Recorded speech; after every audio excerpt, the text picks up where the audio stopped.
To you by NBC bearing, भारताची पहिली bearing उत्पादक।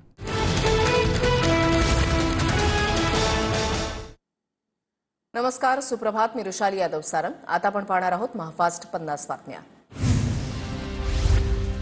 जो भी है देवाभाऊ ही है नंबर 2 ला काही किंमत नसते। RR पाटलांच्या भाषणाचा संदर्भ देत रवींद्र चव्हाणांचं नाव न घेता उपमुख्यमंत्री शिंदेंना टोला। 2 नंबरवाल्याला निवडून दिलं तर हे चोपडा शहर भकास होईल। भाजपच्या मंगेश चव्हाणांचा शिंदेचे शिवसेनेचे आमदार चंद्रकांत सोनवणेंवर निशाणा।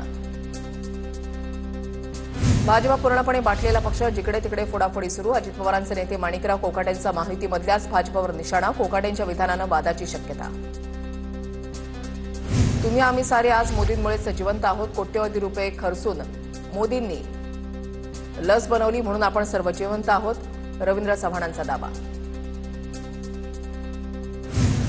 ऑपरेशन टायगर सर्व महाराष्ट्रामध्ये सुरू असून धाराशिव जिल्ह्यातही सुरू असल्याचं नाकारता येत नाही। प्रताप सरनाईक यांच्या वक्तव्यामुळे धाराशिवमध्ये खळबळ। मुंबई महापालिकेसाठी भाजपकडून जाहीरनामा समितीची घोषणा। जाहीरनामा समितीमध्ये एकूण 11 जणांचा समावेश। आमदार पराग अळवणी, योगेश सागर, संजय उपाध्याय, प्रसाद लाड यांचा समावेश। शिवसेनेच्या बालेकिल्ल्यामध्ये भगवास फडकणार। अमराठी, मुस्लिम, ख्रिश्चन लोकांना सुद्धा वाटतं मुंबई शिवसेनेच्या हातामध्ये हवी। कांदिवलीमधल्या मालवणी महोत्सवात उद्धव ठाकरेंचं वक्तव्य। मुंबईचे आतापर्यंतचे महापौर हिंदू नव्हते का? उद्धव ठाकरेंचा भाजपला सवाल। हळूहळू मुंबईचं मराठीपण मरत चाललंय। हिंदीचा विरोध नाही, पण हिंदी सक्ती नको, उद्धव ठाकरेंचं वक्तव्य। कुंभमेळ्यासाठी 25,000 कोटी गिरीश महाजन खिशात घेऊन बसले। सर्व पैसे शेवटी गुजरातच्या ठेकेदारांकडे जातील। सामनाच्या रोखठोकमधून सरकारवर निशाणा। नागपूरमध्ये 15 नगर परिषदा आणि 12 नगरपंचायतीच्या प्रचाराचा आज सुपर संडे। उद्या 10 वाजेपर्यंतची वेळ वाढून दिल्यानं प्रचारामध्ये रंगत। अनेक दिग्गजांच्या प्रतिष्ठा पणाला। शेवटच्या टप्प्यामध्ये आलेल्या प्रचारामध्ये कोण बाजी मारणार याकडे लक्ष। जागा राज्य निवडणूक आयोगाच्या आदेशानुसार नगर परिषद आणि नगरपंचायतीच्या निवडणुकांसाठी 2 डिसेंबरला मतदान होणार। मतदानासाठी 2 डिसेंबरला सुट्टी जाहीर।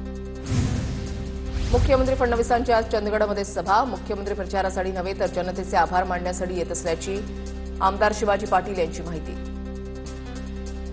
उपमुख्यमंत्री एकनाथ शिंदे आज रत्नागिरी सिंधुदुर्ग दौऱ्यावर। निलेश राणेंची होम पिच असलेल्या चिपळूण आणि लांजामध्ये एकनाथ शिंदेंच्या सभा। एकनाथ शिंदे काय बोलणार याकडे लक्ष। पालघर परळीमधील हलगे कुटुंबाचा राष्ट्रवादी शरदचंद्र पवार पक्षामध्ये प्रवेश। परळीमधील काँग्रेसच्या नरेश हलगेंचा शरद पवारांच्या पक्षामध्ये प्रवेश। खासदार बजरंग सोनवणेंच्या उपस्थितीमध्ये पक्षप्रवेश। शिंदे फडणवीसांकडे आयात केलेले अत्यंत नौखे लोक, यामुळे नियोजनासाठी त्यांना स्वतः मैदानावर उतरावं लागतंय। सुषमा अंधारेंची शिंदे फडणवीसांवर टीका, तर जुने विरुद्ध नवे असा संघर्ष असल्यामुळे जुने नाराज आहेत, अंधारेंचा हल्लाबोल। संतोष देशमुख यांचा खून करणारे लोक सत्तेमध्ये आहेत। 1 वर्ष झालं, अजूनही एका आरोपी फरार। अंबादास दानवेंची संतप्त प्रतिक्रिया। आरोपींना संरक्षण देणारे महाराष्ट्रामध्ये माता भगिनींची सुरक्षितता राहिली नाही, दानवेंची टीका। आताच्या खासदाराचा आणि त्यांच्या विकासाचाही पत्ता नाही, रवी राणांची नाव न घेता खासदार बळवंत वानखडेंवर टीका। जातीपातीच्या राजकारणामुळे नवनीत राणांचा पराभव झाला, रवी राणांकडून खंत व्यक्त।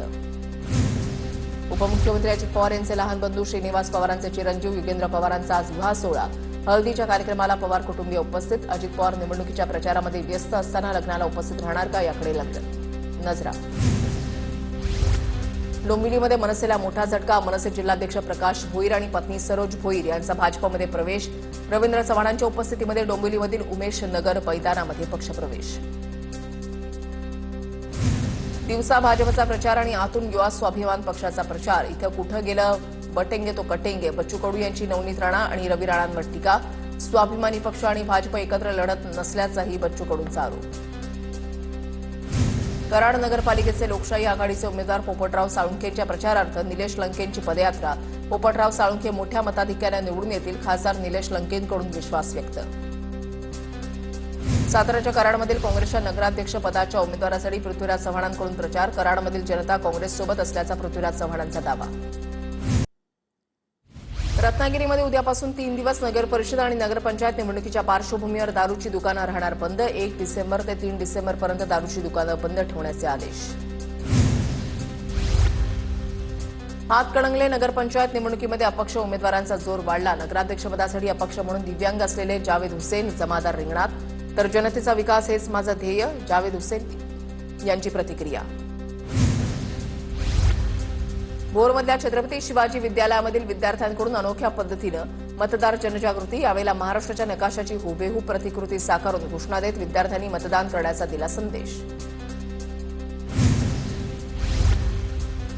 सोलापूरमधल्या करमाळा नगरपालिका निवडणूक रंगतदार होण्याची शक्यता. करमाळा शहर विकास आघाडीची शक्तीप्रदर्शन करत रॅलीमध्ये महिलांचा मोठ्या प्रमाणात सहभाग. नगरपालिका निवडणुकीच्या प्रचारासाठी उरले फक्त 2 दिवस. परभणीमध्ये सर्व राजकीय पक्षांकडून जोरदार प्रचार. पाथरीमध्ये मेघना बोर्डीकर यांचा घरोघरी जात प्रचार, तर काँग्रेसकडून राज्यसभा खासदार इम्रान प्रतापगड यांची सभा. विटेकर रत्नाकर गुट्टेंकडूनही भेटीगाठींवर भर. सोलापूरच्या करमाळ्यामध्ये निवडणुकीच्या पार्श्वभूमीवर अधिकारी अंजना कृष्णा यांच्याकडून बूथची पाहणी. सुरक्षेच्या पार्श्वभूमीवर सर्व मतदान केंद्रांवरील बूथची पाहणी. निवडणुकांच्या पार्श्वभूमीवर पुण्यामधल्या भोरमध्ये पोलिसांचा रूट मार्च. कायदा सुव्यवस्था टिकून राहावी यासाठी मुख्य बाजारपेठ आणि संवेदनशील भागातून पोलिसांचा रूट मार्च. मुंबई पालिका प्रशासन दुबार नावाची पडताळणी करणार. नावातील साधर्म्यामुळे दुबार मतदारांमध्ये वाढ झाल्याची प्रशासनाची माहिती. मुंबईतील मतदार यादीमध्ये 11 लाख दुबार नावं असून त्यापैकी 4 लाख नावं ही एकपेक्षा अनेक वेळा असल्याची माहिती. नागपूर विद्यापीठाच्या कुलगुरू निवडीच्या प्रक्रियेला अखेर मुहूर्त सापडला. या पदासाठी निवड झालेल्या अंतिम 5 उमेदवारांच्या मुलाखती आज राज्यपालांसमोर होणार. नागपूर विद्यापीठाचा कुलगुरू कोण होणार याकडे सर्वांचं लक्ष. पूजा खेडकरचे वडील दिलीप खेडकर चौकशीसाठी रबाळे पोलीस ठाण्यामध्ये हजर. क्लीनरच्या अपहरण प्रकरणामध्ये दिलीप खेडकरांची चौकशी. तपासामध्ये सहकार्य करण्याचे पोलिसांचे दिलीप खेडकरांना आदेश. तपोवन इथल्या वृक्षतोडीच्या विरोधात हिंदुत्वादी संघटना आक्रमक. अखिल भारतीय हिंदू महासभेकडून तपोवनमध्ये आंदोलन. साधुग्राम उभारण्याकरता 1800 वृक्ष तोडण्याचा प्रशासनाच्या निर्णयाला हिंदुत्वादी संघटनेचा विरोध. मुख्यमंत्र्यांनी दत्तक घेतलेल्या नाशिकमध्ये वृक्षतोड. नाशिकमध्ये आमची सत्ता असताना सुंदर गार्डन बनवलं होतं. नाशिकच्या तपोवनमधील वृक्षतोडीवरून संदीप देशपांडेंची टीका. नागपूरमध्ये हिवाळी अधिवेशनाच्या तयारीला वेग. रवी भवन परिसरातील मंत्र्यांचे बंगले आणि आमदार निवास परिसरातील कामं अंतिम टप्प्यात. 8 डिसेंबरपासून नागपूरमध्ये हिवाळी अधिवेशन सुरू होणार. संसदेच्या हिवाळी अधिवेशनाला उद्यापासून सुरुवात होणार. हिवाळी अधिवेशनाचं कामकाज 15 दिवस चालणार. एसआयआर, मतचोरी, वंदे मातरम, नवी दिल्ली हवा प्रदूषण या मुद्द्यांवर अधिवेशनामध्ये वादळी चर्चा होण्याची शक्यता. संसदेच्या हिवाळी अधिवेशनाच्या आधी आज सर्वपक्षीय बैठक. दिल्लीमध्ये 11 वाजता सर्वपक्षीय बैठक. उद्यापासून संसदेचं अधिवेशन सुरू होणार असून 19 डिसेंबरपर्यंत चालणार.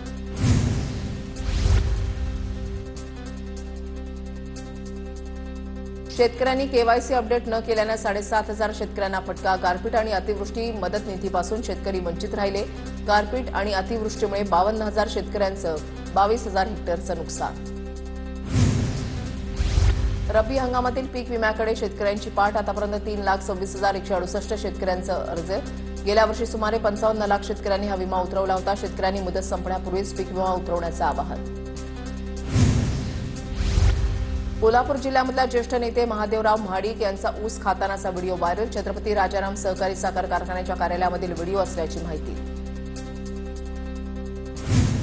Brought to you by NBC bearing, भारताची पहिली बेअरिंग उत्पादक.